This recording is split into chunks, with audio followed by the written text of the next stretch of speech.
and it's legally enforceable. So basically, because they are contracts, they're nothing to do with Parliament at all. They concern the King of England, or in this case, Queen Elizabeth II, and the people of England. So basically, we look at things that are going on, and things which are forbidden, for example, by Magna Carta, such as, for example, that you cannot be fined or suffer any, what Magna Carta actually says, diocese, which means have your property taken, unless you've been found guilty of an offence in a court of law. The Bill of Rights of 1689 says you can't suffer any fine or forfeiture unless you have been found guilty in a court of law. But we know, don't we, today, that we have a whole range of fixed penalty tickets. I'm not talking about the fixed penalty tickets that are issued by police officers or on behalf of a police force, such as if you're given a parking ticket, for example, by a traffic warden, as against a parking attendant, then you have an opportunity to contest that in court if you want to. If you are caught by a speed camera, which is administered by the police, you have an opportunity, if you want to take it, to go to court. But if you're given a parking ticket by your local council parking attendant, there is no opportunity to go to court, and therefore it contravenes Magna Carta and the Bill of Rights. And there are all sorts of other local authority fixed penalty tickets. You get these people wandering around the streets, and if you throw a fag end on the floor, somebody comes up and writes you out a ticket for £60 or whatever it is for throwing the fag end. You don't get a chance to go to court and contest it and say, no, it wasn't my cigarette, it blew past me on the wind.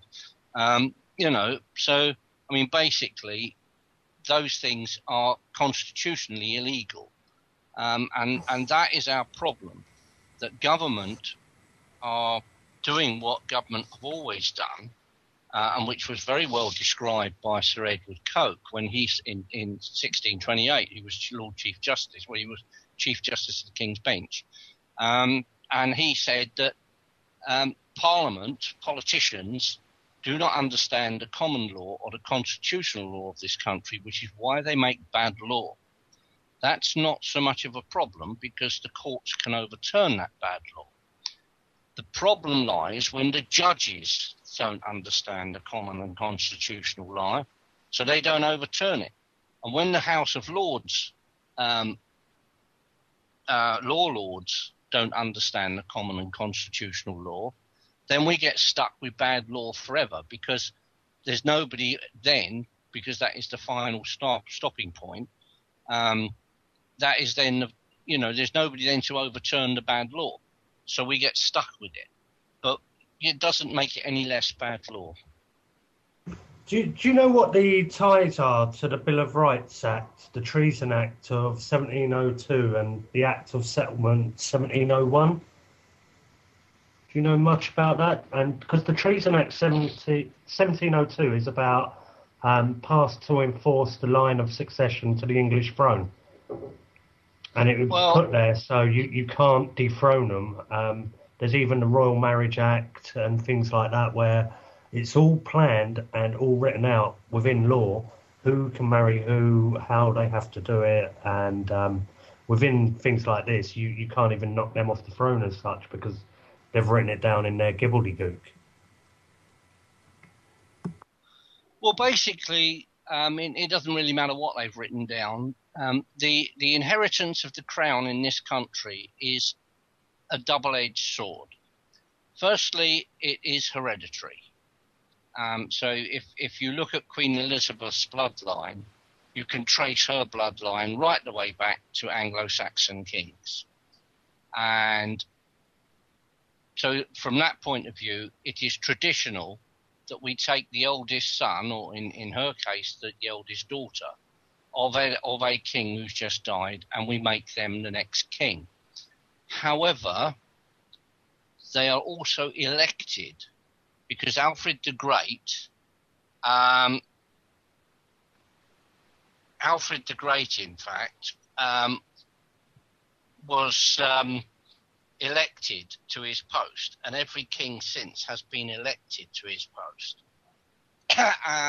And at one stage, and it's only recently in the last 100 years or so that they stopped doing it, when we had a coronation, a knight would ride into Westminster Abbey on a war horse, on a charger, in full armour, and he would throw a gauntlet down onto the floor, and he would say something like, if there are any foul or base traitors here present who dispute this person's right to be king, and he would name them, I challenge you to come outside and fight about it. Now, all you have to do that is to pick up the gauntlet. Now, I have a friend of mine who's an ex-parachute soldier who says that if they do that again when Prince Charles comes to the throne, he wants to be in the Abbey to pick up the gauntlet. But in fact, they haven't done that for the last 100 years, probably because they're worried somebody might pick up the gauntlet. But I mean, our kings are elected as well as being hereditary. Yeah, that's the thing, and I wonder if we do get any change in that corrupt system, because the corruption does come from the head, literally the crown down, and how far do you have to go to change that system, and is it possible of changing, do you reckon? Well, you see, the crown itself is an office, so that can't be corrupt. It's a corporate soul. No. It's that, you know, that's something that it is told. But the crown is not a corporate soul. It's simply an office of state, which is held alternatively by whoever happens to be the current holder of the crown. And the problem that we have is that up until 1714, when Queen Anne died, we had all of our kings attended Parliament. They all sat in Parliament whenever there was a Parliament. And they all attended cabinet meetings, because cabinet meetings were actually at that time meetings of the Privy Council. So the king had to be there, and he had to be in Parliament. Indeed, constitutionally, it's not a Parliament if the king isn't there. Now, Queen Elizabeth doesn't sit in the Parliament today, does she? She goes in once a year and she opens it, and maybe goes in a second time and closes it 4 years later, or whatever she does. But I mean, basically, she doesn't sit there on a regular basis listening to the debates and putting in her two penneth. So it's not actually a Parliament. What it is at the moment, or what it was a meeting of the Estates of England. Now, the Estates of England are three different sections.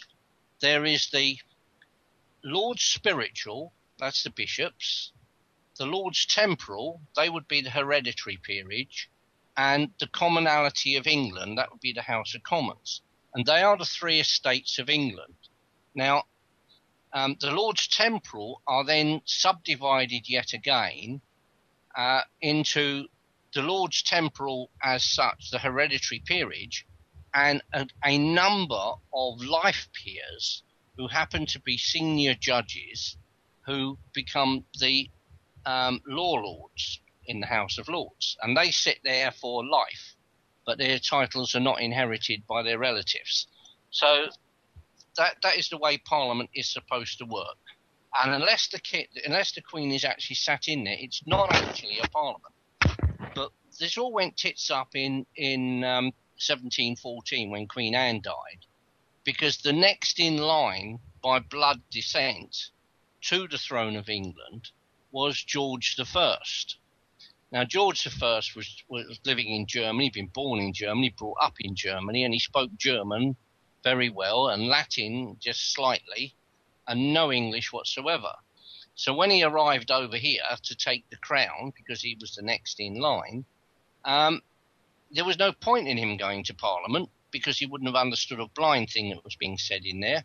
And there was certainly no point in him going to the cabinet meetings, because he wouldn't have understood a blind thing there.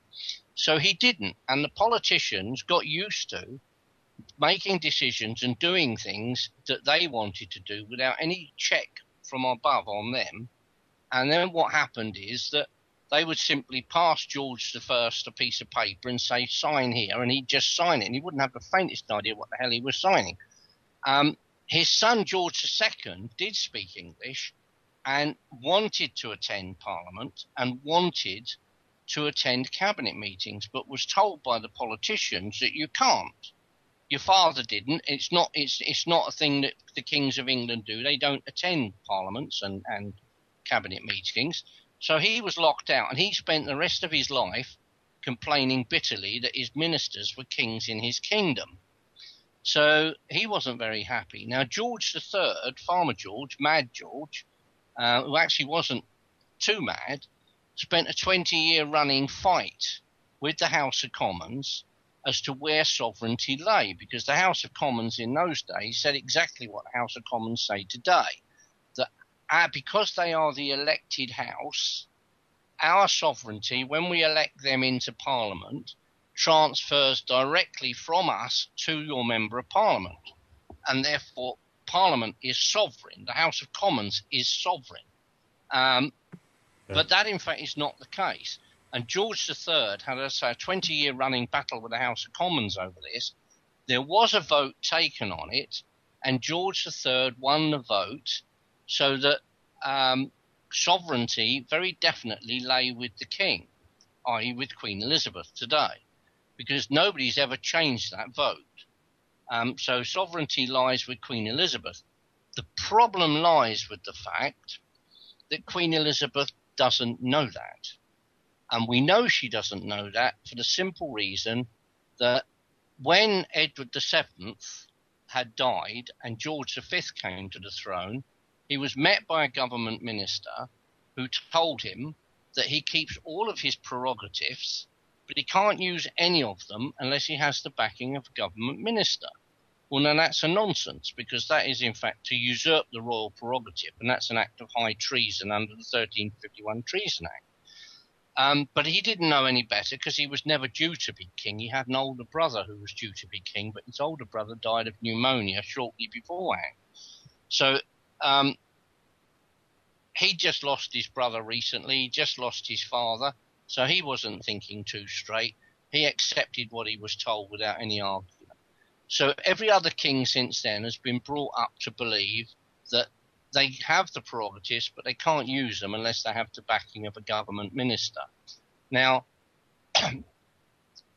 Queen Elizabeth II, we know, was educated from the age of 12 to 22 when she became queen in constitutional law by a man called Henry Marten. Now, Henry Marten was a Fabian.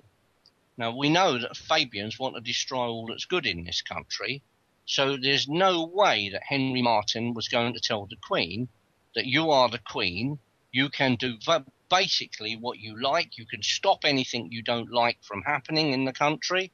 All you have to do is say, no, that's not going to happen, and it will not happen. And it doesn't matter what Parliament says, because without the royal assent, it doesn't happen. But what's happened is that Asquith in 1909 put up a budget, and during that budget he included a pension for the working man. That was rejected by the House of Lords. The whole budget was rejected by the House of Lords because in 1661, as part of the House of Commons' power grab, they told the House of Lords that they could not amend a money bill. Now, there's nothing in the Constitution that says the House of Lords can't amend a money bill. What the Constitution says is that the House of Commons, generally speaking, will originate bills, but they don't have to. They can originate in the House of Lords, but they don't generally. They are generally originate in the House of Commons. They are then scrutinised by the House of Lords, who can either accept them, amend them, and return them for looking at, or they can reject them. Now, believing that they could not amend the money bill, because they had the argument between 1661 and 1671 when the House of Lords gave way on the point, the House of Lords knew what the working man was earning, and they knew that the extra money in tax that Asquith was asking for to pay for this pension would be more than the working man could afford to pay. Believing they couldn't amend the bill and say, reduce the amount of pension but reduce the amount of tax as well, They believed they couldn't amend it, so they rejected it, looking after the interests of the working man, who they didn't want to starve because he was paying too much tax in order to get a pension sometime in the future. So Asquith then went back and he said to the House of Lords, well, what I'm going to do, I'm going to put a bill through Parliament which will restrict your ability so you can't reject a bill. Now, that's highly unconstitutional, and it removes a protection from the subject. And what happened was that the House of Lords said, well, we're not going to pass that. Don't be silly. Why would we do that? So Asquith then said, well, if you don't do that, I will put 500 new peers into the House of Lords, and they will, in fact, vote the House of Lords out of business. They'll just vote to close it. Now, if I'd been in the House of Lords, I'd have said to the rest of the peerage, like, come on, chaps, we're off down to Buckhouse. We'd have picked the king up by the nuts and said, when you get these 500 applications for letters patent for these new peers, don't sign them. But that didn't happen. The House of Lords caved in. They agreed to it. They passed the bill through. It then went to King Edward VII. King Edward VII said to Asquith, well, I'm not signing this. It's unconstitutional, and it removes a protection from my subjects. If you want this, you've got to go to the country.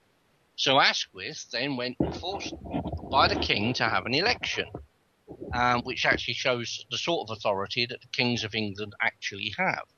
And so he went round the country with his ministers telling everybody that those beastly lords wouldn't let a poor working man have a pension, when in fact that's not what happened.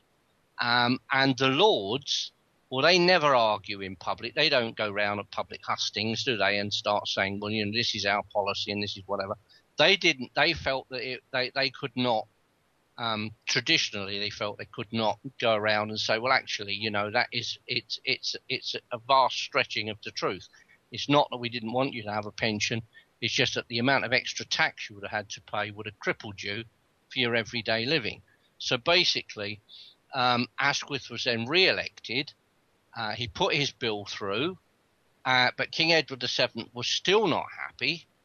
So when he read the King's speech at the opening of Parliament, he made a specific point which was very well commented on at the time, because a lot of people were picked up on it and said, well, you know, this is something that doesn't happen. So the King is obviously unhappy with this.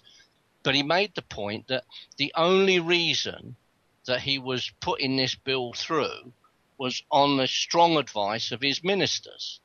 Now, he then went on to say that they had assured him that bills would be perfectly safe in the ministers' hands, in the government's hands, because they would not only originate the bill, they would then also scrutinise it, they would then amend it themselves if it needed amending, and then it would get put through, and it would be fine. And basically the House of Lords would just rubber stamp whatever was put in front of them. Now, you don't have to be brain of Britain to know that that's a really silly argument to advance. But that's what the King told Parliament when he opened it, i.e. Parliament and the nation when he opened Parliament, that is what he had been told by his government ministers. So you can see that the government have been or the House of Commons have been on a power grab, which they actually started in 1609 when they wrote to the House of Lords and said, we are the knights, burgesses and barons of the High Court of Parliament. And, you know, that's what they wrote. So the House of Lords very quickly turned around and said to them, there is no way we will ever accept you as barons of Parliament, and you are no court without us. And this, in fact, is true. The House of Commons on its own is not any form of a court. Now, because we've had the law lords removed from the House of Lords into the High Court, into the Supreme Court, the House of Lords, they've got their own courts. The House of Lords is no longer a court either, because all of the judges who made it a court, who legitimised the House of Lords as a court, are no longer there. So Parliament now is no longer a court of law. That's been removed from Parliament. Now, the silly thing is that government have shot themselves in the foot with that, because although it is said that you cannot sue Parliament, you can sue the House of Commons, for example, because the House of Commons on its own is not a parliament. You can sue individual government ministers or members of parliament because individually they do not constitute a parliament. And now, of course, the House of Lords doesn't constitute a court. Therefore, you can sue the House of Lords as well and individual peers. That's where I get stuck, right? I'm looking at it and I recognise this corrupt system, and then like, what is the only remedy to take them to their own courts to seek some of their fiat currency? But I don't get that as a remedy. But I want to go back to what you were saying about the crown, and I said it was corporation sole. And the reason I said that is because I picked up on a Wikipedia link earlier. The link was high treason in the United Kingdom, and it said high treason is the crime of disloyalty to the crown. And then, like, it's got a crown link there, and you open it up, and the first thing it says is the corporation sole. But it says the offences constituting high treason include plotting the murder of the sovereign, adultery with the sovereign's consort, the spouse of the monarch, the daughter, wife, or heir to the throne. And you never know, it might be even the corgis as well. But also levying war, which could be seen as... war is a type of conflict, and if you're trying to submit claims upon them, couldn't they see that as some kind of action against them as such, or not adhering to adhering to the sovereign's enemies, or attempting to undermine the lawful established line of succession? That means trying to claim the throne, or making your own money, counterfeiting money, being a priest, and even allegiance to the sovereign. Now, most of them sound like Freemanish sort of claims, you know what I mean? No allegiance to the sovereign.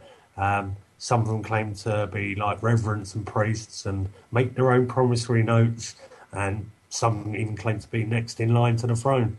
So, like, this is all like written in their words to be high treason, and this brings it back to the point of, could you ever get that corrupt system done for treason within their own corrupt system? Well, the short answer is yes, you can. And the reason we can is because the king is beneath the law, the same as you are. Well, William Blackstone's definition of the royal prerogative is something completely different. And that's what constitutional lawyers do prefer to use. And it's by the word prerogative, we usually understand that special preeminence which the king hath over above all other persons, and out of the ordinary, of course, common law. In right of his legal dignity, it can only be applied to those rights and capacities which the king enjoys alone. So it's like within their own legal terms and systems and the case law that they use, they're saying that the king is above everybody else if he wants to use that royal prerogative. Well, I mean, yes and no. Blackstone, who was the Chief Justice to Henry III, he ruled that the king is beneath no man, and Blackstone is still taught in law schools today. He ruled that the king is beneath no man, but he is beneath God, and he rules England according to God's laws, and he is beneath the law because it is by the law that he becomes king. So, you know, you can't have a law which says, you know, if you fulfill this certain conditions, you can become king, and then expect the king to be over and above the law that made him a king. So he is beneath the law, and we can get rid of kings. And in fact, frequently in our history, we have got rid of kings. William Rufus was shot with an arrow. Edward II was murdered with a red-hot poker up his behind, so as not to leave any visible signs on his body. we got rid of Charles I because he had his head chopped off.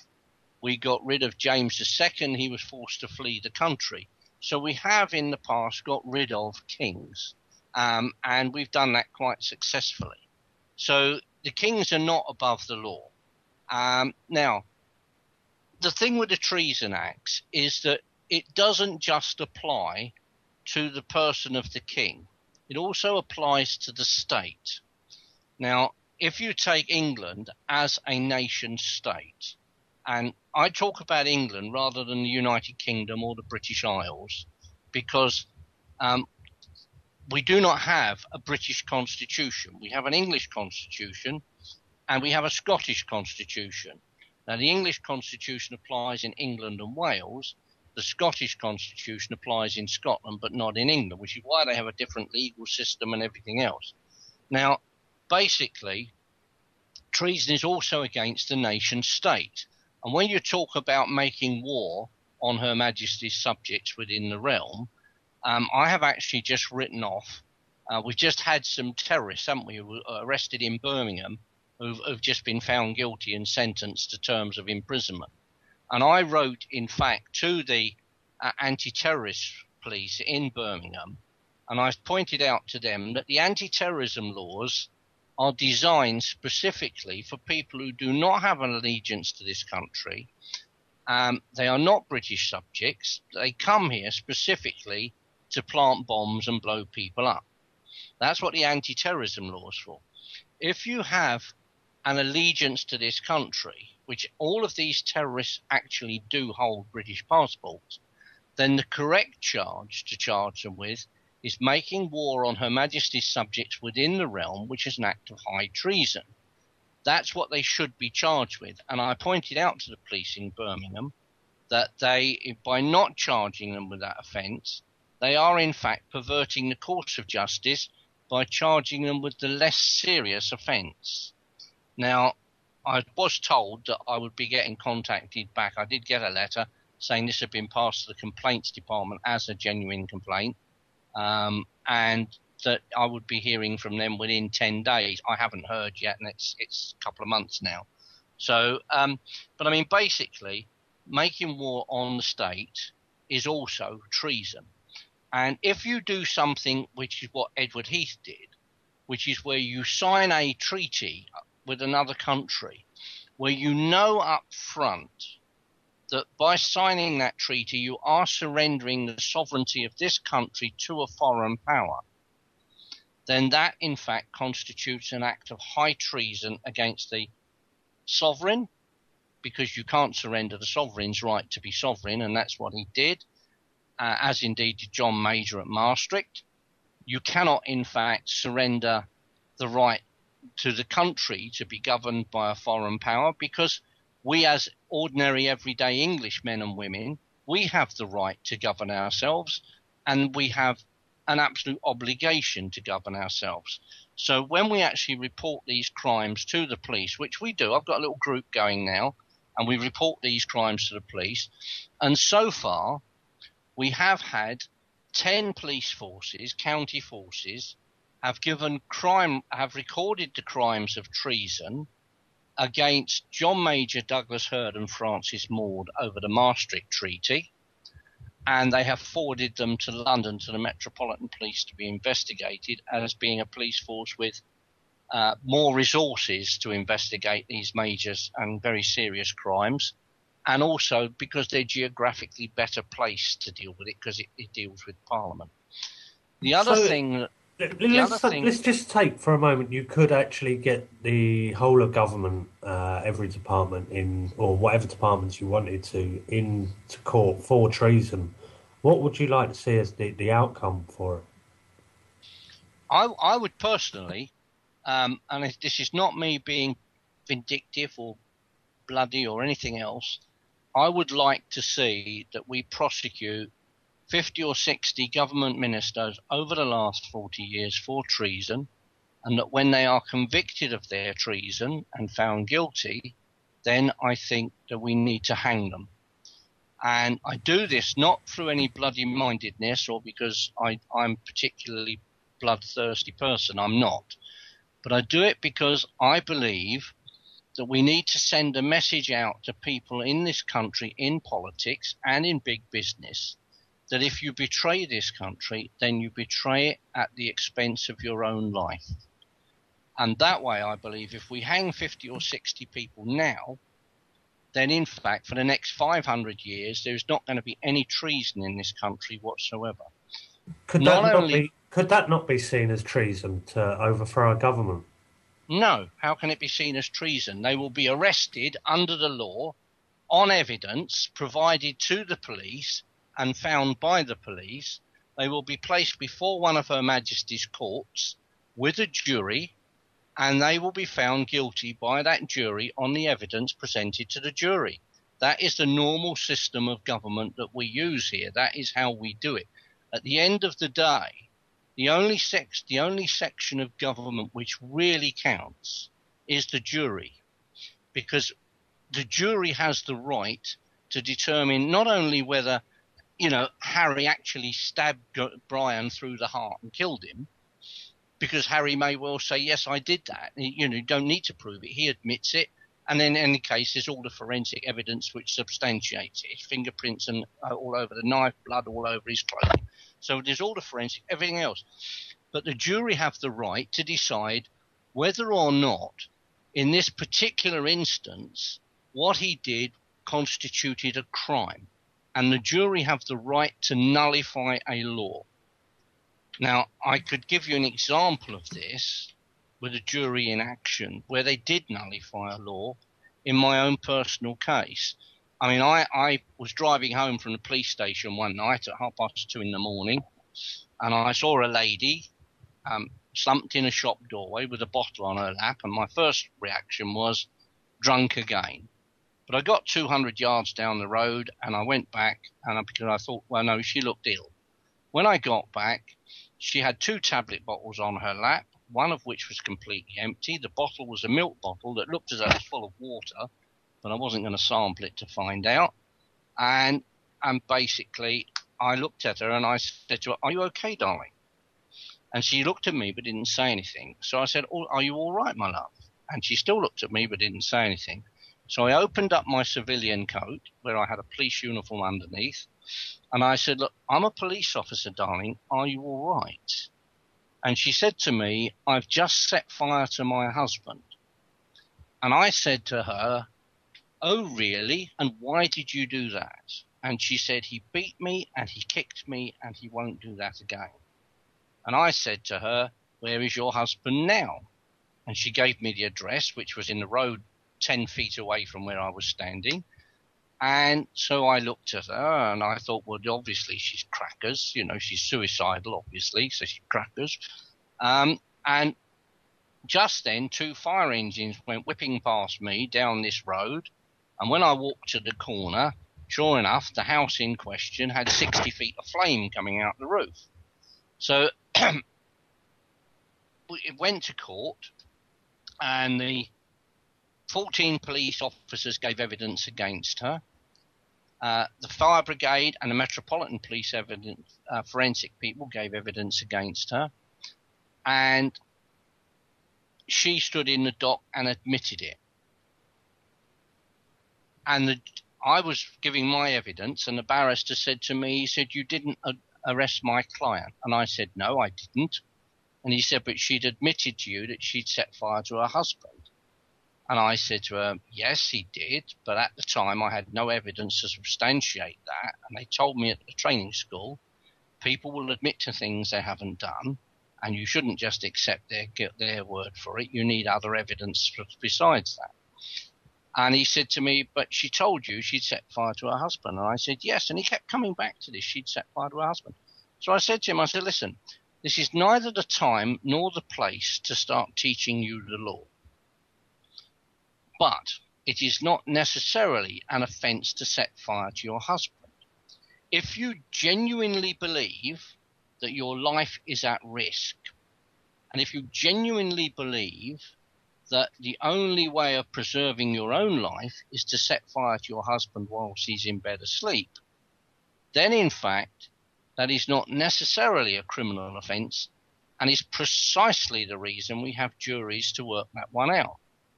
Now, at this point, the jury were all quietly going to sleep. When I said this, it gave them a purpose in life. And it was like somebody had, they were puppets, and there was a piece of string tied to their heads. Every one of them sat up, bolt upright, straight away, instantly. They'd just been given a purpose in life. It's our job to decide whether or not she was justified in doing it. The jury found her not guilty. They nullified the law, in her case, on arson with intent to endanger life. And basically, that is what juries are for. They can nullify a law, and they can actually say that law, in this particular instance, we are waiving that law. And there is nothing anybody can do about it. This is why government want to get rid of juries, because the jury is the last bastion of freedom. But the reason I actually brought up about the overthrowing of government could be seen as treason is because it does state in Orwell's dictionary of the law. It defines treason as citizens' actions to help a foreign government overthrow, make war, or seriously injure the parent nation. It's also often considered treason to attempt to conspire to overthrow the government if no foreign country is aiding or involved in such endeavour. And then I'll go on to sort of like look at things of treason in the past, like Guy Fawkes, and what actually happened after that. And all that these cases do, especially some high-profile ones like things like that, that actually brought out a second parliament, further taxation, grants and adult parliament and Treaty of London, and it was just more tax upon more tax and more rules. And I can't see by attacking that system, even how honourable you may be and trying to prove that they're the ones committing treason, and they probably know it at the highest order anyway. But when they're the guys that actually write the laws and write the rules, do you think you'll be able to succeed with any remedy within their corruption? Now, that's the point that I keep having to come back to, because I think they've worded it all out so they can control like this. Well, I mean, I think that one of the things that happens is that people read books and they don't quite understand what it is that the situation is. The books tell you these things, but they also don't tell you that what we are doing is we are not attempting to overthrow government. What we are doing is we are presenting evidence, real hard evidence, a lot of it on government paperwork, that the government conspired to set up, or in fact they set up a conspiracy in the case of Edward Heath to actually subvert the constitution of this country and to actually surrender this country to a foreign power. Now, both of these are acts of high treason. And what we're doing is we are saying to the police, this is a crime. The fact that these people did this in Parliament does not make it any less of a crime.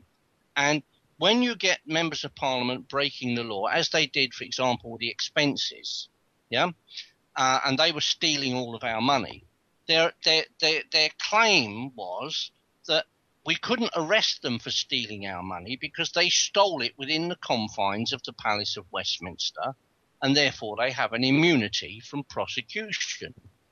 Well, that's not true. The Palace of Westminster immunity extends to a member of Parliament standing up in the dispatch box and saying that, Charlie Brown's shop on the corner of Rolfe Street in Hackney, or wherever it happens to be, is selling drugs to children and ought to be sorted out, and why aren't the police doing it? Because if he said that outside of Parliament, that would be slander, and he could be prosecuted for it by Charlie Brown. The fact is, he says it in Parliament, and he cannot be prosecuted because that would restrict his right to free speech within Parliament. If he came along and he pulled a gun out and he shot the member of Parliament opposite him, then he would be arrested and he would be charged with murder, just as if you shot somebody who was walking past your house. Because the actual parliamentary privilege does not allow you to commit crime. If it is a crime against the law, you can't do it in Parliament, and it allows you to be arrested. Now, ordinarily, the what do you know? Oh God, what do they call him? I can't think what they call him now. He's like a parliamentary policeman, and he is there, and he would normally arrest on that. Although any constable could arrest on it, and in a lot of cases, any person could arrest on it, because we can all arrest for treason. The problem with that is that if a constable does it, he can arrest on suspicion of treason.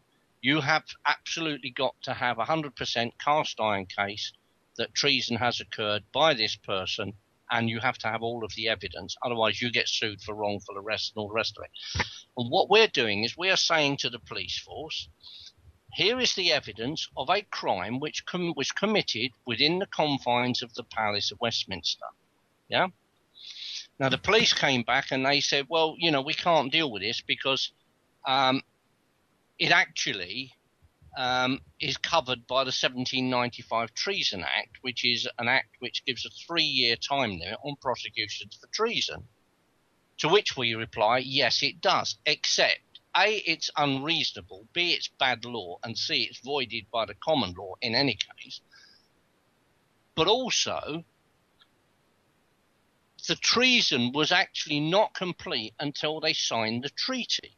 And the treaty signed by Edward Heath was signed in Rome, which is outside of the kingdom and therefore does not get protection from the 3-year time limit. The Maastricht Treaty was outside the kingdom. The Lisbon Treaty was outside the kingdom. All of these European treaties have been signed outside the kingdom. There's not one been signed in London. And so all of our government ministers who've been responsible for signing these treaties have committed treason, which is dealable by our police. And because Parliament, they have this thing in government of collective cabinet responsibility. They are all responsible for what happens in cabinet. And because cabinet, in fact, are saying, well, you know, this is something we want to do as a cabinet, then this is, you know, so we're going to go ahead and do it. Then, frankly, if there are 60 members of the cabinet who agree to that, then as far as I'm concerned, 60 of those members of the cabinet have in fact committed high treason, and 60 of them should be convicted and hung. Because basically, they do not have a protection from prosecution purely and simply because they happen to be part of government. That it just doesn't work like that. It's not even written like that. The law is quite specific.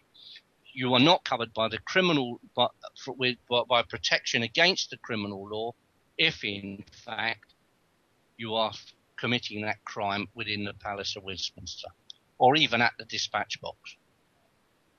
So, if you know about treason being committed, it would be a misprision of treason. And this actually goes across to anyone that's known about treason, heard about it, and they've even worded that quite strangely. It's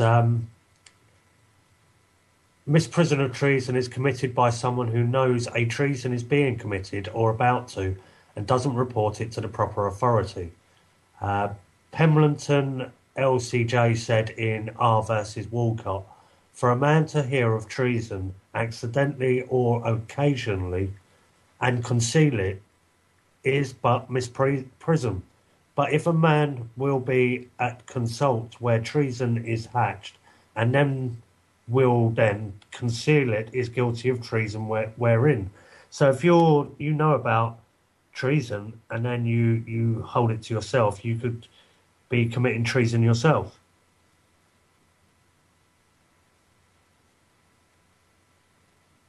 Yeah, there are a number of things. There are a number of offences. I mean, for example, misprision of treason, as you quite rightly say, is in fact where you become aware of treason, which is either being committed or is about to be committed or is being planned to be committed, and you don't notify either a constable or a judge of that treason, or somebody in a position of authority to do it. It could be your local Lord Lieutenant of your county, could be your local county sheriff. They're all in a position to deal with it, so you can notify them all. If you do that, then you're not guilty of misprision of treason. If they fail to act on the information that you have given them, then they, in fact, are guilty of misprision of treason, which is, in fact, the case with an awful lot of police officers today in this country, I have to say. But if one or more people get together, and this is happening, in fact, in Humberside with Humberside Police, because the Chief Constable of Humberside Police doesn't want to deal with treason. It's too griefy for him and he doesn't want to know.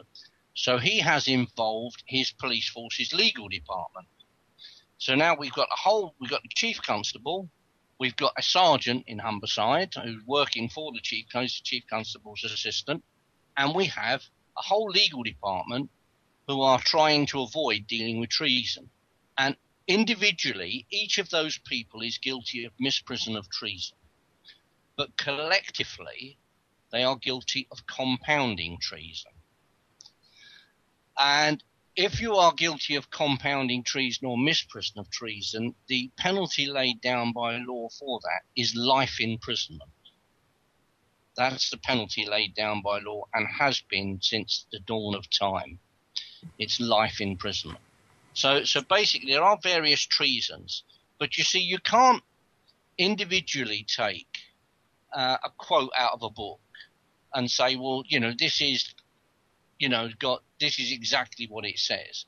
I have hundreds of books, hundreds of them. I have hundreds of English history books, and I mean old English history books, not modern ones printed today, although I've got one or two of those. But I mean, I've got lots of old English books.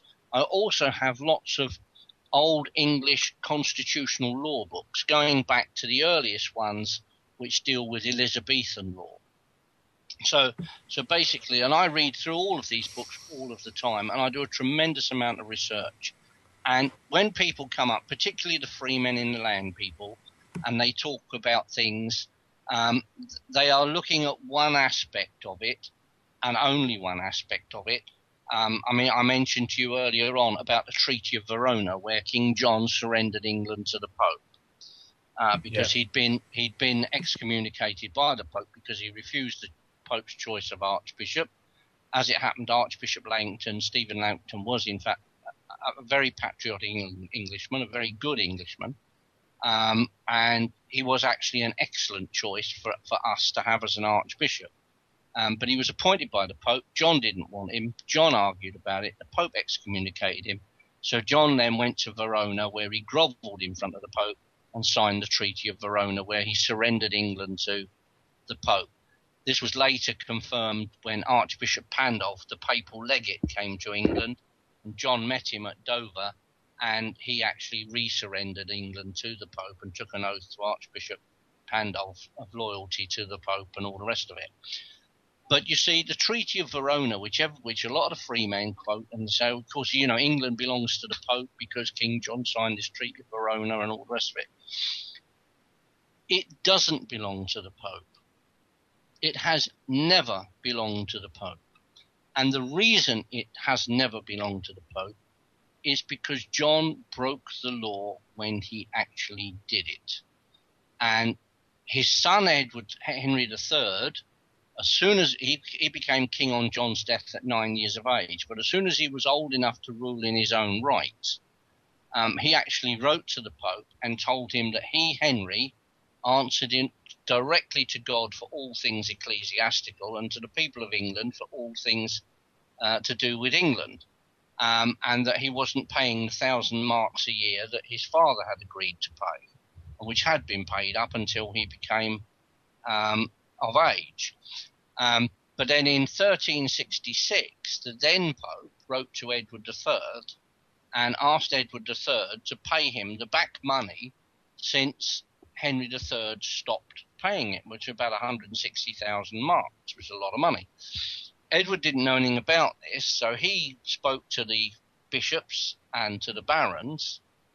They asked for time to consider it. They went away and they had a meeting with the House of Commons. Because the king wasn't present, this was a meeting of all three estates of England. And at that meeting, they came to a decision and they went back, first the bishops, then the barons, And then the House of Commons went back to the king and they told him the same thing. England did not belong to King John. It was not his to give away. Therefore, he broke the law. King John only held England in trust for those that follow on. And this is what Queen Elizabeth is doing. She's holding England in trust for those who follow on. And that because he broke the law, it didn't count, the money wasn't to be paid, and King Edward was not a vassal king to Rome. So we have actually got we actually got constitutional law, parliamentary constitutional law. In fact, it's not even parliamentary law. It is law made by the three estates of England, which is actually higher law than parliamentary law. It's higher law because there is nothing higher than the estates of England meeting. And basically, King John couldn't do that. So the Treaty of Verona doesn't exist. It has never existed because the whole thing was from start to finish was highly illegal under our law. And, you know, as such, it doesn't count. So you can't take one thing like the City of Verona, the Treaty of Verona, as some people do, and they say, well, you know, England still belongs to the Pope. It doesn't. It's never belonged to the Pope. Never. It's been highly illegal to even consider giving it to the Pope. And because it can't be given to the Pope, it certainly sure as hell can't be given to the European Union either. And that is what Edward Heath did. Albert, we're going to start taking callers any minute now, but if I was going to get my head around this treason bit and be really pedantic and do a little twist of it myself, then in the Oran's Dictionary of Law, where it states that to overthrow the government could be seen as treason, could it not be seen that you could be trying to overthrow the government and then I would have to serve to the proper authorities my case of treason upon you? No, you couldn't, because for the simple reason is that I am aware that treason has occurred. I am reporting that treason to the police. Why do you think I've been doing this now for 7 years? No, but what I'm saying is, within the definition of the Oran's Dictionary of Law... Forget the definition of Oran's Dictionary of Law. I have been doing this for 7 years. The police have spent an absolute bloody fortune on lawyers to try and get out of doing that. Do you not think that if they could just come along and arrest me for treason, for trying to overthrow the government, they would not have done it? I have just written to the Commissioner of the Metropolitan Police because he is saying that the treason allegations that I personally put into him over the Maastricht Treaty and over the House of Lords changes are vexatious. And I've just written to him and said, look, if you believe my allegations are vexatious, then you believe I am wasting police time. So come and arrest me under the 1967 Criminal Law Act, Section 5.2, for wasting police time. And because my allegations have the propensity to actually cause serious harm to the people I'm alleging of actually committed to treason, after all, we could hang them, you could also arrest me under the common law of offence of perjury. And we will see whether a jury of my peers agree with you. They won't, of course. And the minute they find me not guilty, I will immediately turn round to the judge and ask him to order bench warrants be issued for your arrest and your staff's arrest for individually misprision of treason and collectively compounding treason. The police will not arrest me because I am not committing treason. I am upholding the common law of England as it is written. And that is the point.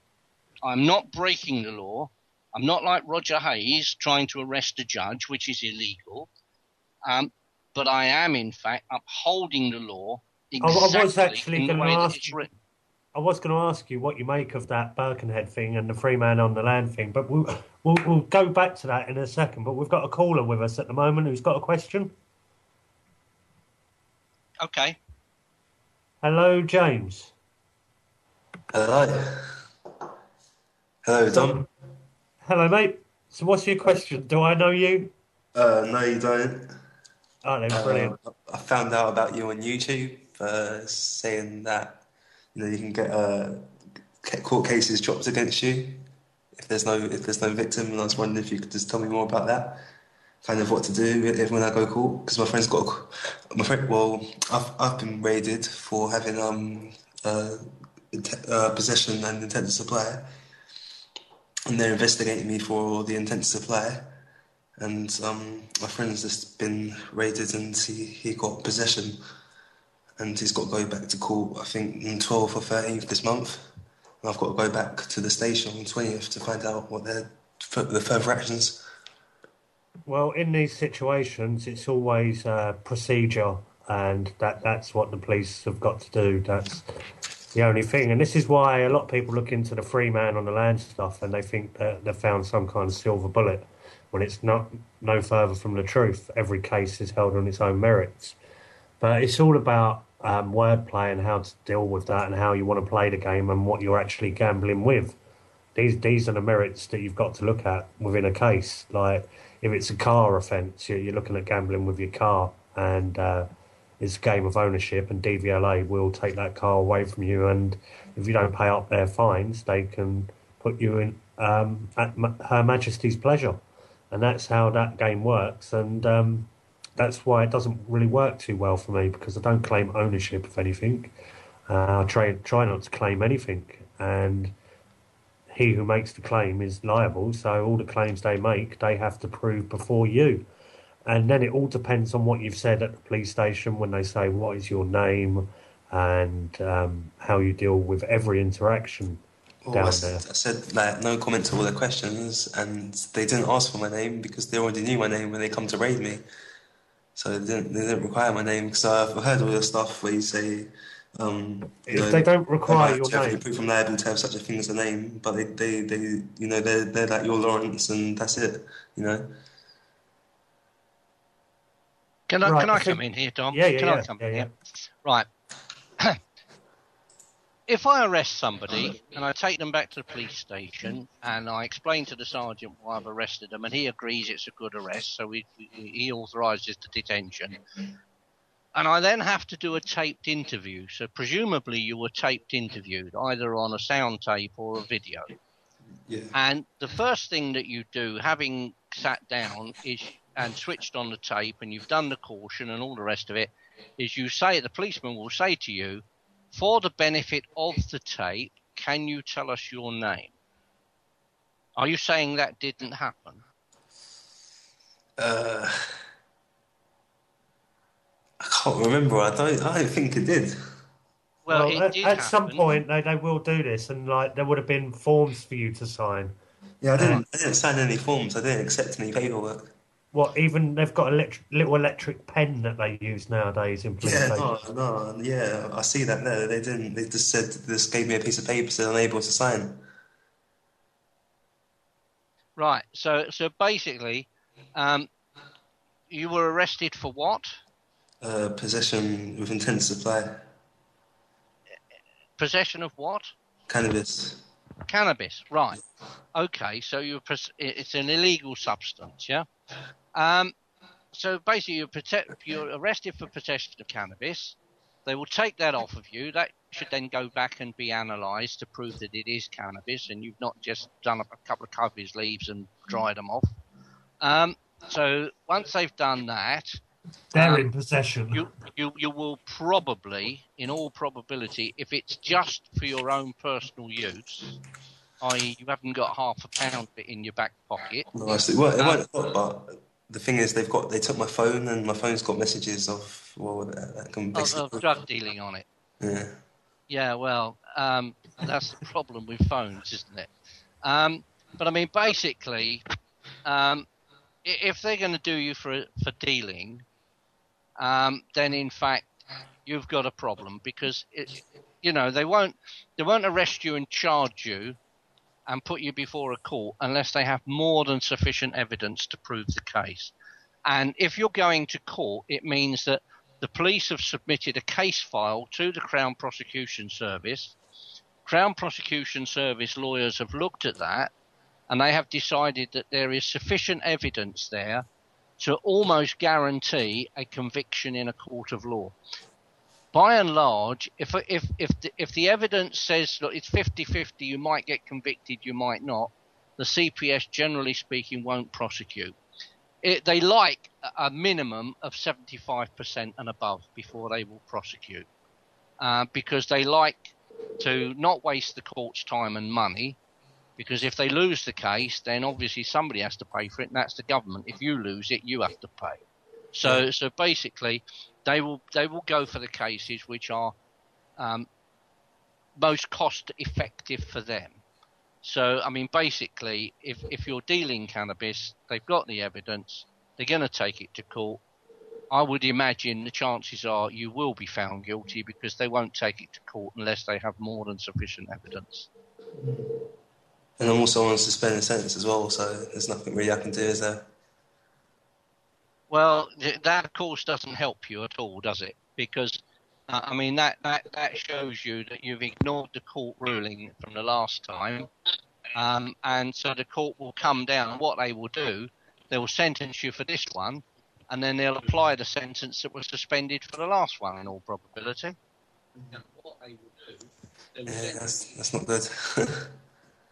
All right. Right, so it's time for you to start picking up some real law books and get your head in it. And a few years down the line, you probably won't need this trouble of looking into, what do I do? I've got a court case coming up next Tuesday. Yeah. So good luck with that, mate. So we're going to pull another caller in now. But also, what have you heard? I asked you earlier, did you look up about this One People's Public Trust? Yes, I did. I think that this is something more in actual Brian Garish's line of country, because I think a lot of the things that are going wrong with the public services today are going wrong because of the influence of common purpose within the public services, within government, local and national, and within the military and within the police. I believe that they tell senior policemen who do the common purpose training that don't worry about what the law is, make up the law as you go along. That in fact is an extremely dangerous thing for a policeman to think he can do.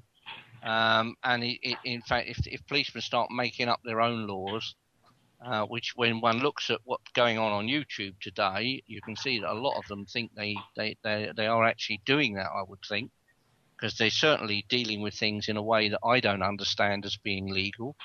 And so basically, I think this is more a common purpose thing. I think, and I did actually suggest to the UK column people who are dealing with common purpose, that in this day and age with council cutbacks, then what they should do is go for common purposes money supply. And what they should be doing is actually starting a letter writing campaign across the country. Because, the internet is a wonderful thing. You can get people to write letters, or you put out a specimen letter, and then other people just write it in their own words and send it off. And what you say to your local council, your local police force, your local fire brigade, or whatever, is, with the cutbacks that you're being forced to make due to the financial situation of the country, we are telling you as ratepayers that we are not prepared to fund common purpose training. Now, if enough ratepayers tell their local council they're not prepared to fund common purpose training, then the local council are in trouble if they don't listen to that. So if they then stop funding common purpose training, that then cuts the money supply to common purpose. And if you cut the money supply to common purpose, it will die within 3 months. But for some particular reason, the UK column came back and said they were not going to do that. So I don't understand why.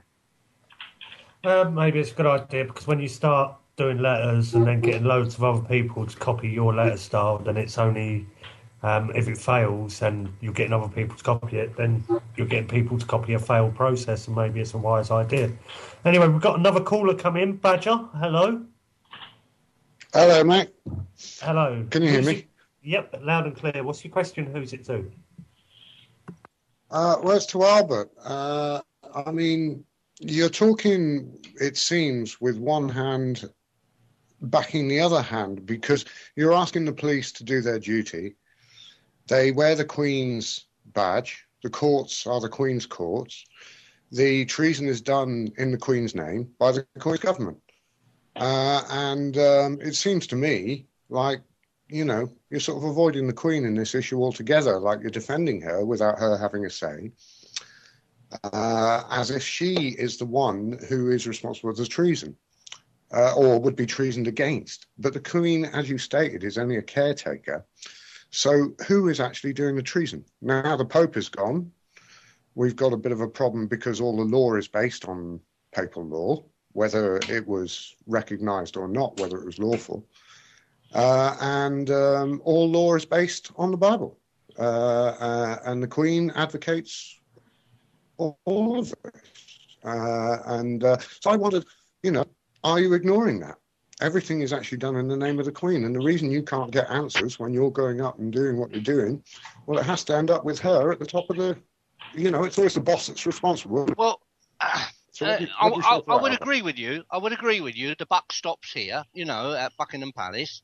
If I believed that the Queen was in a position to do anything about it, I believe she isn't. And in fact, we had a friend who since died who was. So who works for the Queen? The government does, doesn't it? Well, yes, the government work for the Queen, or at least they work in the Queen's name. Well, they work for the Queen. Who else works for the Queen? Is it the City of London, the Crown? Do they work for the Queen? Are they agents for the Queen? Yeah, of course they are. Of course they are. And the army, do they work for the Queen? Albert? Of course they do.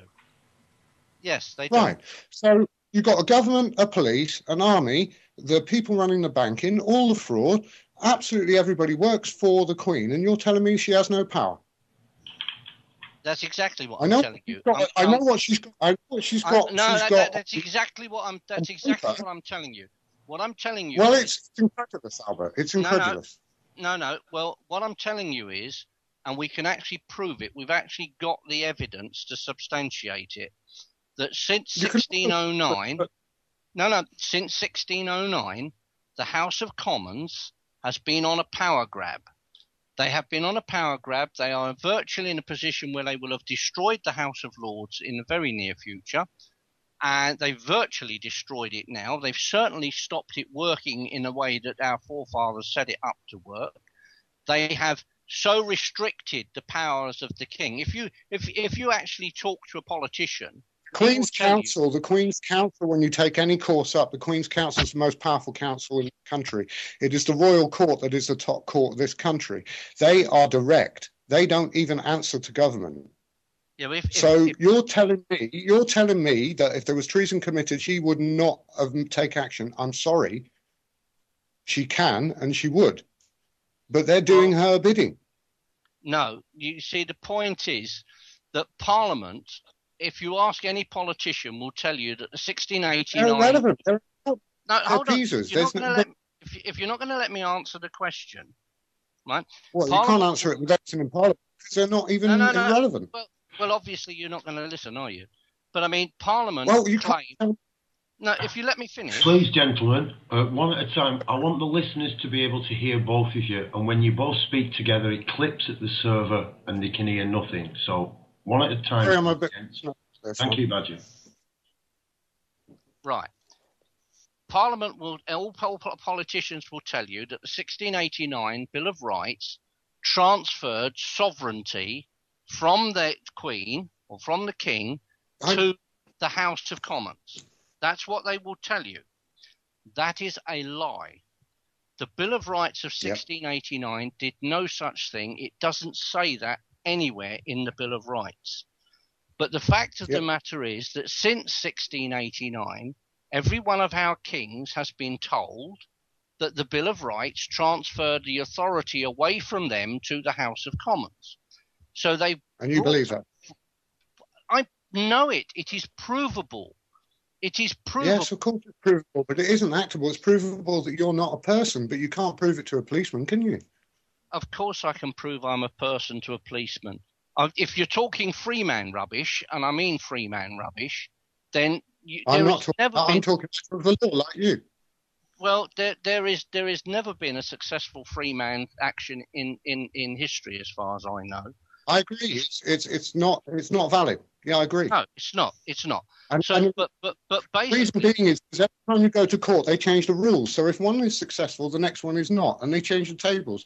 Who does that? And if have you watched Unlawful Killing? I haven't watched it. I do have a DVD of it, but I haven't watched it yet. However, I do not for 1 second believe that Princess Diana was killed deliberately. I believe she died in a car crash. Car crashes. It's not about that. The ruling was unlawful killing. Who was responsible for that unlawful killing? It's not about the death of Diana. It's about the court case about the death of Diana. And if you actually, take your time to watch it, because if you're interested in these subjects, you should have watched that at the first second you could have done. Because it's the royal courts. And if you actually figure out what's actually going on in there, that's why it's banned in this country. It is not allowed to be shown. I've been watching people come out of cinemas in Ireland and anywhere else where it is allowed to be shown. And it's shocking. And the people who didn't expect and don't expect this is shocking. Now, I know governments and armies and rulers and dictators and royals and history, they've killed and maimed all the way through history. I don't see anything changing, mate. They're all doing it with total consent. Well, they're doing it with total contempt. I agree with you. However, that does not mean that we can't get it rectified. And what I started saying... will you let me finish? Not actually doing anything. You believe the Queen has nothing. She just sits in the back room. She goes and waves her hand when she goes out to public things, and she's a darling. And that's what you believe, isn't it? I didn't say that. Did I say that? No, but you said that. I haven't said about treason. No. If you want, what? Will you please let me finish? Certainly. I have actually not said that. What I am saying is that the Queen has been brought up from birth to believe that she has no authority, that all of the authority lies with her ministers. If you write to the Queen, you will get a letter back saying that she has referred it because it is a matter for her ministers, even when clearly it is not. And it's a matter for her, because she believes genuinely that she has no authority. Now, I knew a man...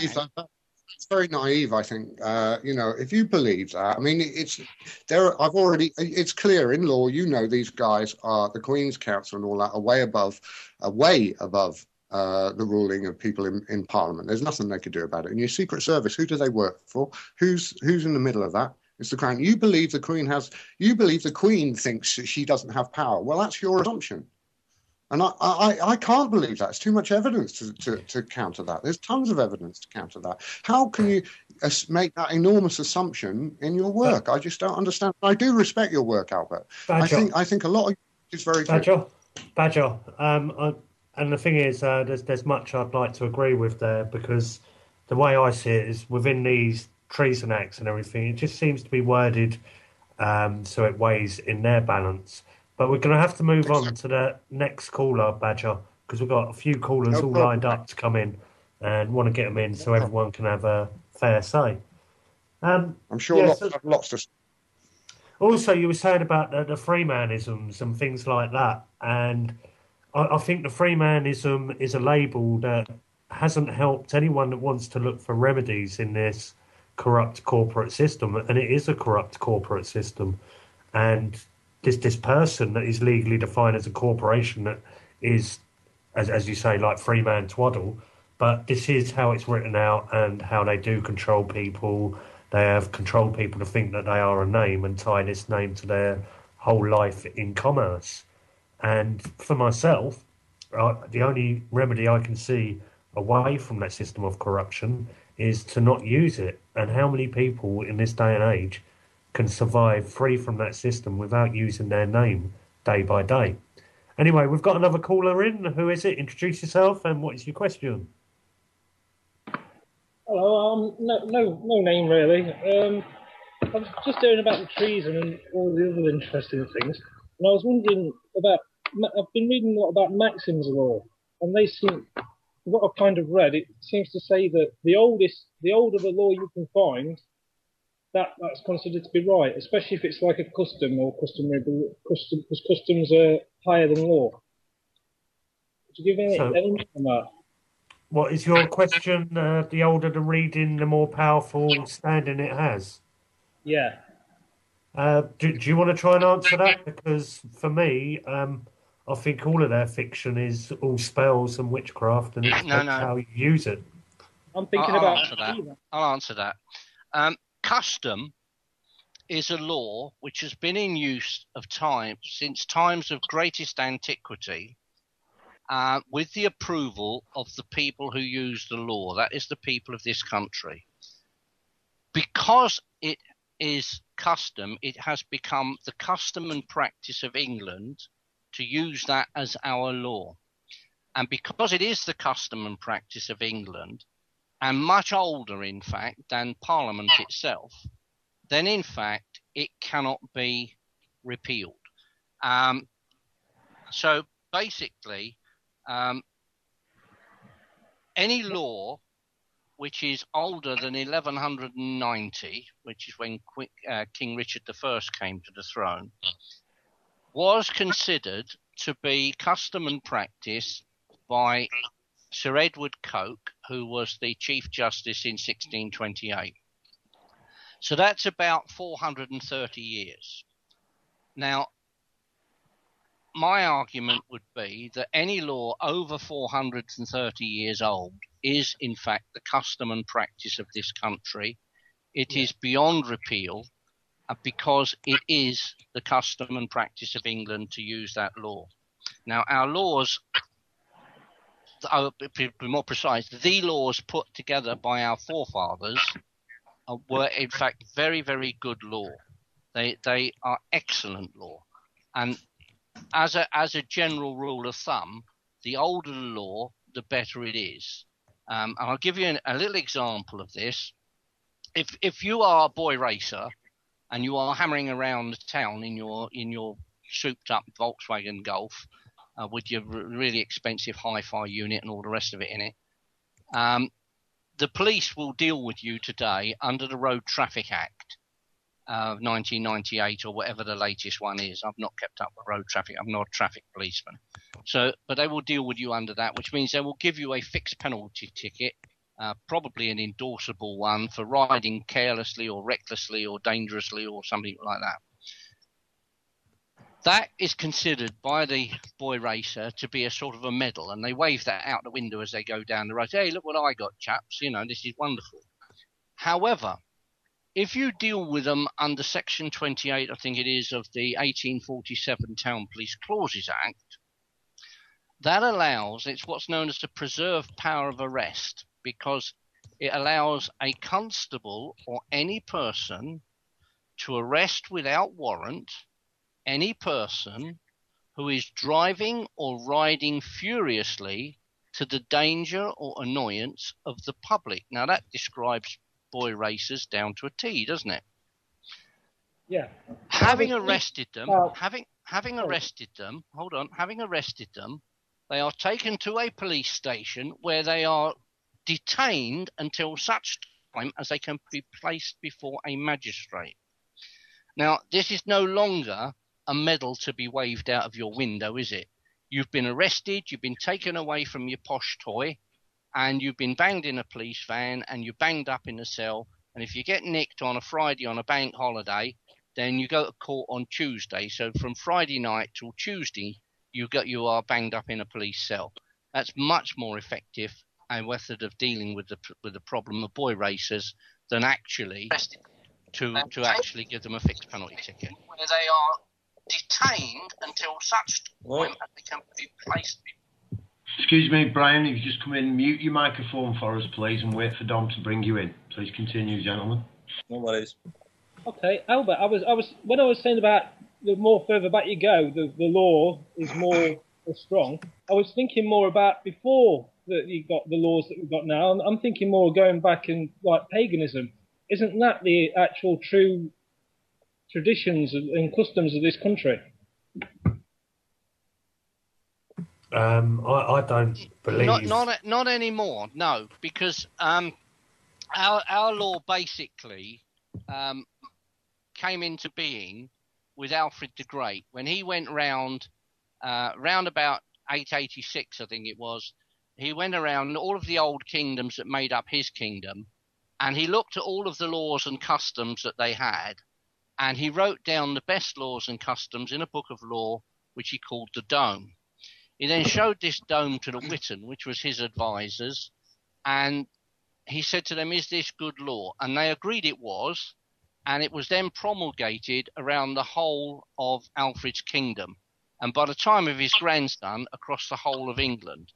And all of Alfred's laws, if you look up something like Asser's Life of Alfred, you will find that every single law that Alfred had in his book, The Dome, has in fact a biblical reference.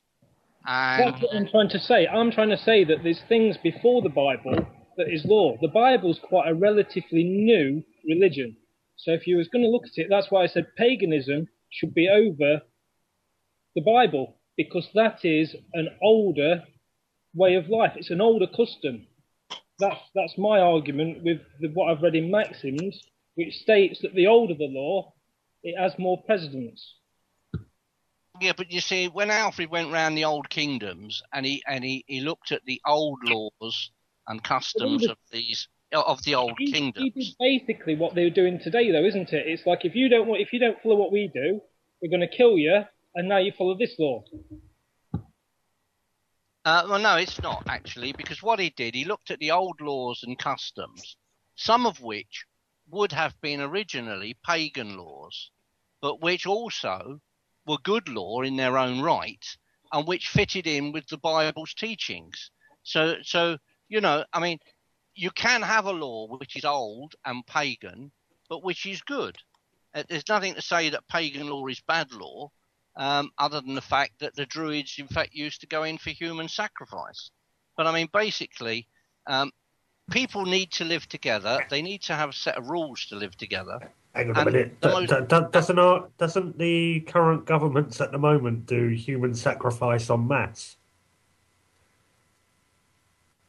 Where?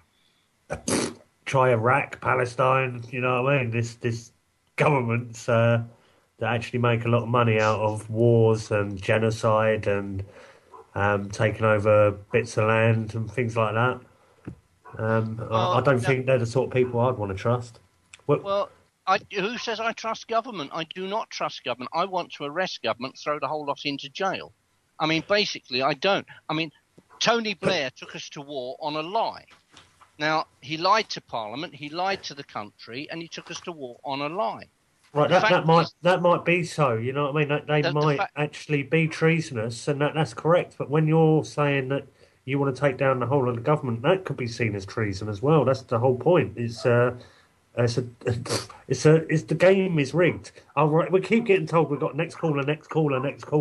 So the next caller, would you like to come in, introduce yourself, and what you got to say? Hello.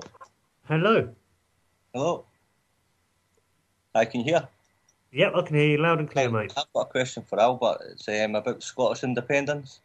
I've been thinking quite a lot about it, and basically how Scotland is independent, which we're sovereign, which makes us independent. I was wondering why they're trying to get us to make this vote.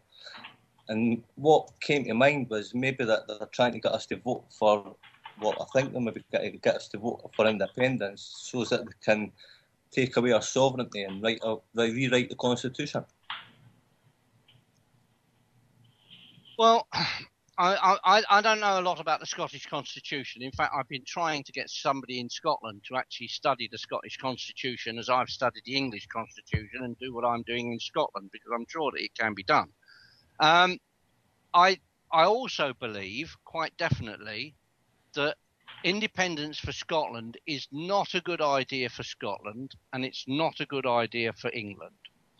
I believe it's not a good idea for Scotland because quite a considerable amount of English taxes are put into Scotland, to actually look after the Scottish infrastructure. And if you were independent, I know most Englishmen would say, well, look, you're an independent country now, get on with it, so we're not giving you any money. Now, I expect because large numbers of our politicians are Scottish, they would argue that point. But nevertheless, I think that it's in Scotland's best interest to stay united as part of the United Kingdom. It's in our best interest that we should have Scotland as part of the United Kingdom, because apart from anything else, you are a great race of people who are an asset to the United Kingdom. And I think it would be silly to split us up. However, if you got independence, then the European Union have already decided that Scotland is going to be a complete region of Europe. And that means that your sovereignty will have been surrendered to Europe completely, without any sort of asking the Scottish people about that whatsoever. And I think that what we need to do is work together to actually prosecute the traitors that we have in Parliament to get this country back. And I have said for a long time, ever since I started this is a numbers game. If one person goes into a police station, as I did, to report treason initially, they laugh at you. But if 1,000 people go in and report treason, they stop laughing. And I can assure you that we've had the Heath treason reported over 70 times nationally, and the police stopped laughing. We've had every single chief constable in the country has had reports submitted to them by the people of my group. I've only got 120 odd people in my group, but even so, we've covered every single police force in the country, which is 43 police forces in England. And basically, they have been given the allegations of treason over Maastricht and over the changes to the House of Lords. 10 of those police forces have actually recorded those allegations as crimes. But none of those police forces are laughing. None of those police forces are saying to us, look, go away, stop being silly. They are coming back to us with what they believe are good legal arguments. And the most prominent legal argument they give us is that Lord Denning, in the case of Blackburn versus the Commissioner of Metropolis 1968, said that the police have a right to decide which crimes they investigate. Now, I have a tame barrister who looked at that, and my tame barrister came back and he's written a thing for me. And in fact, what we now know is that Lord Denning didn't say that.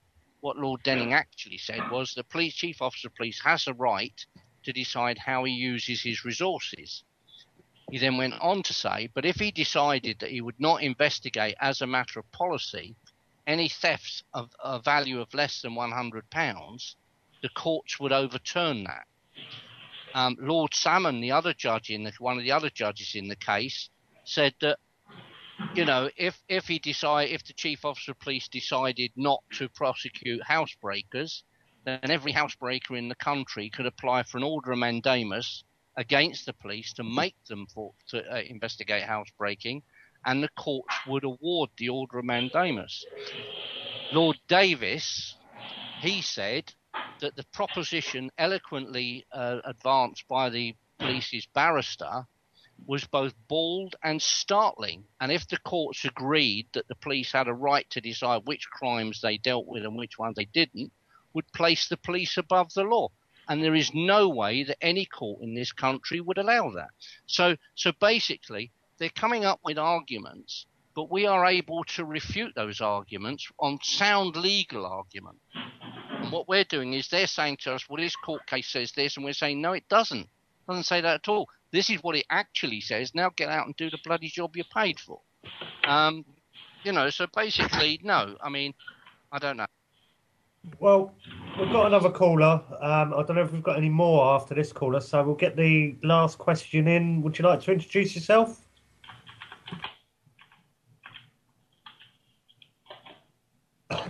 Maybe with more than that. Looks like you, yeah. Oh, hello, mate. It's Vince. Vin Jones. Hello, Vin. This is Vin from the No State Project. Who you got a question for? Albert, really. Hello, Albert. Hope you're well. Yeah, hello. I'm not too bad. All right, good. I just wanted to sort of run this past you. Are you familiar with Lysander Spooner? Who? Lysander I'm Spooner? not. No, I'm not. Well, I mean, I've read a lot of his essays, and there's one that he wrote back in the 1800s called "The Constitution and No Authority," and it was basically an essay basically breaking down what the US Constitution really is. And basically he pulled it apart. He totally smashed it to bits in terms of proving that it can't possibly be valid in any way, shape or form, be it as a social contract or as anything else. Now, considering that our alleged government and system was built on the similar principles, apparently the American Constitution came from our own, as they claim. The fact is what he's got to show is that regardless of whether we've got a constitution or not, or whether we have a royal family or not, none of it's based on anything valid or legitimate. And this also goes for the Queen, the royal, the royal family and the government within itself. None of it is founded on a legitimate or valid foundation.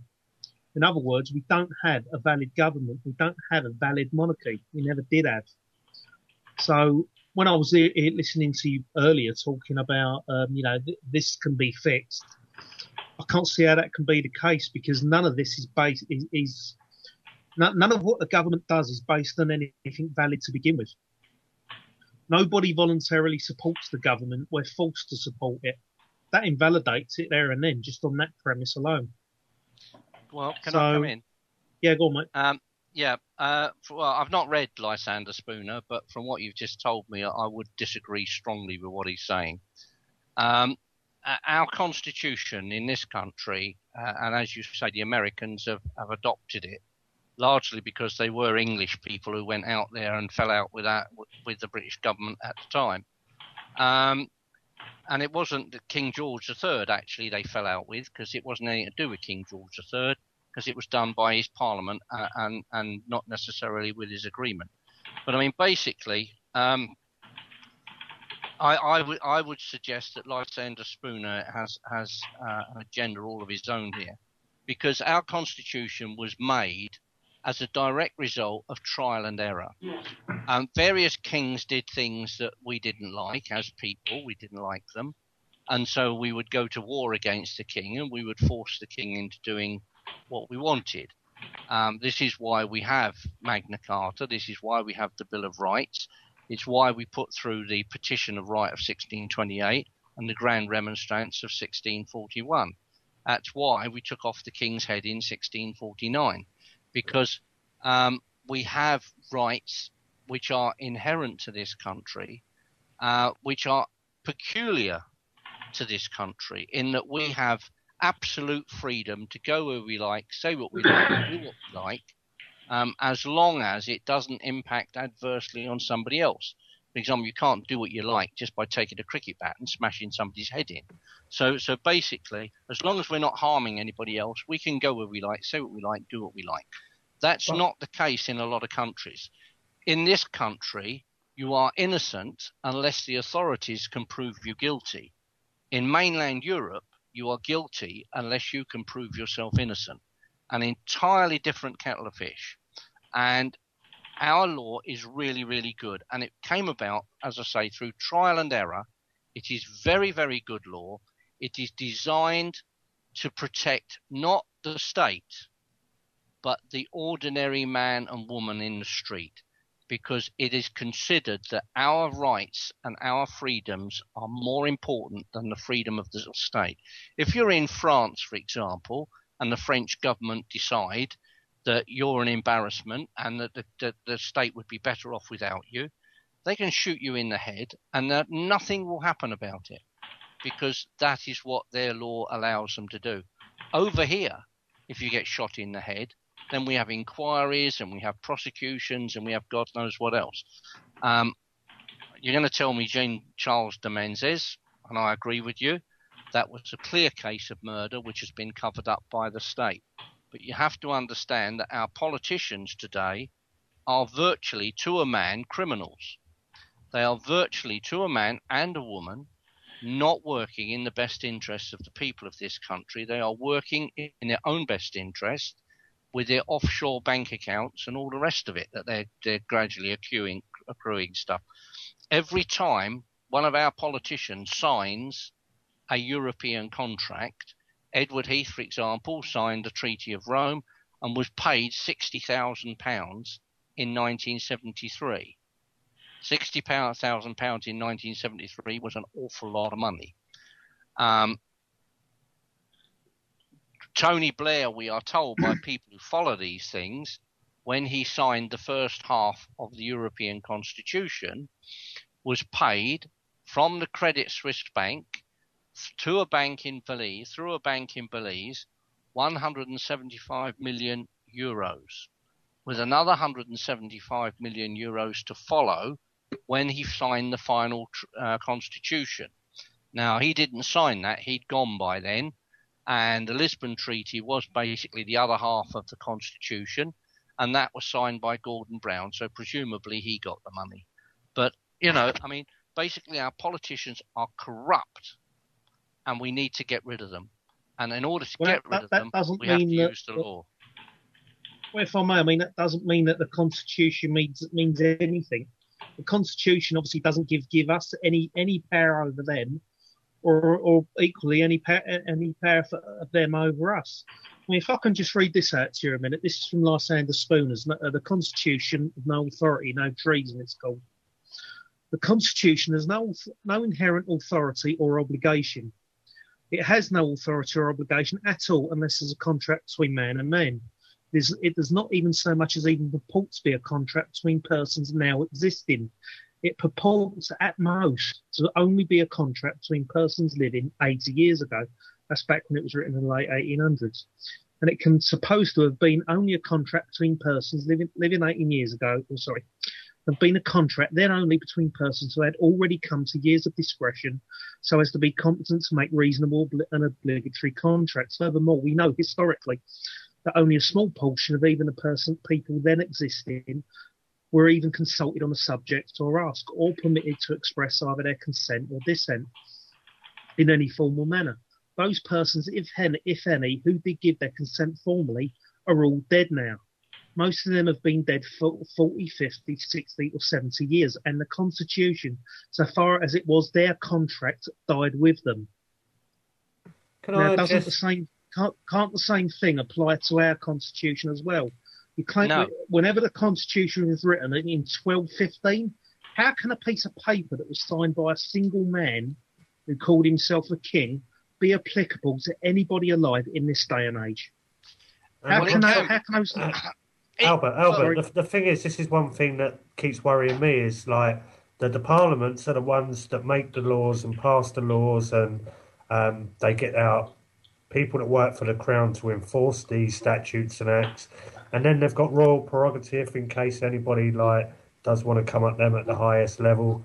And I just can't see any solution at fighting that system of corruption. I see that as giving it more energy. Anybody that's tried to do them for treason in the past has ended up a cropper and ended up with more taxation upon the citizens and more of perceived people's rights taken from them. But you see, Dom, I actually believe that Lysander Spooner is inherently wrong. Magna Carta was a direct copy of the Charter of Liberties of Henry I. What was it? Henry I's Charter of Liberties was almost a direct copy of the laws of Alfred the Great. When William the Conqueror came to the throne, he actually said he would keep the laws of Edward the Confessor. That made sound common sense.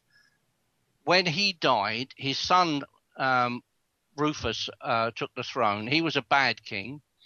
He was killed and got rid of.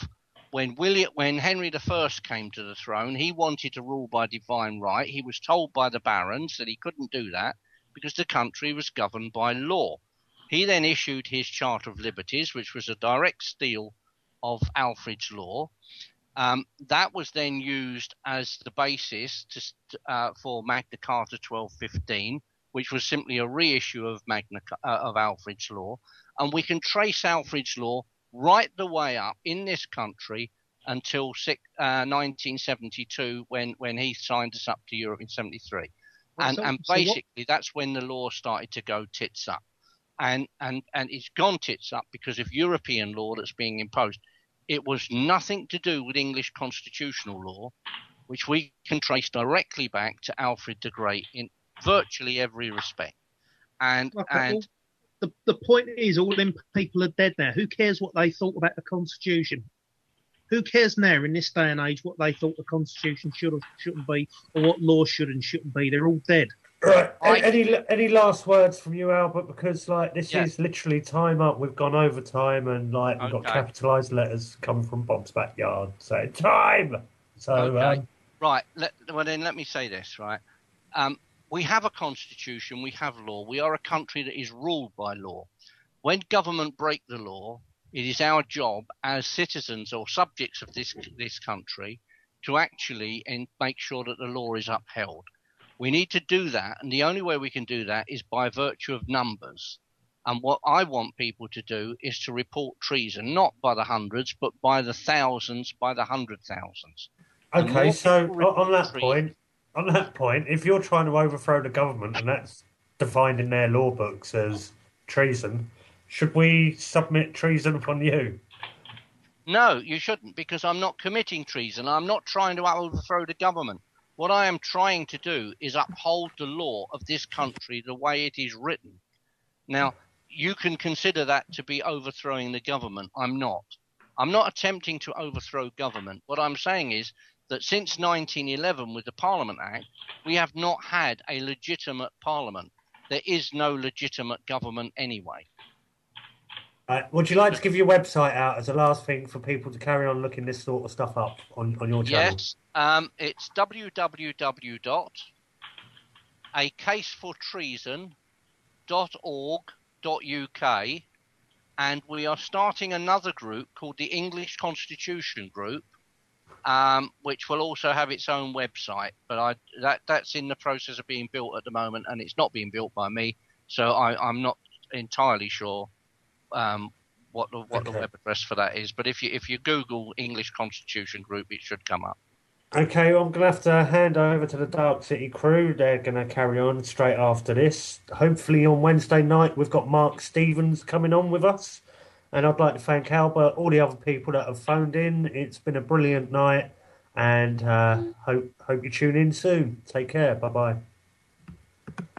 I have to channel the spirit. All right, let's see here.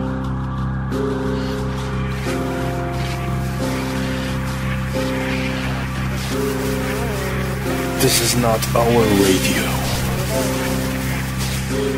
This is your radio. Darkcity Radio. Television is not the truth. Television is a goddamn amusement park.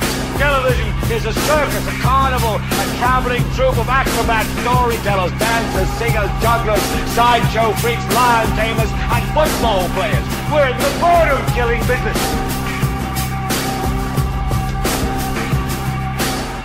So if you want the truth, go to Darkcity Radio.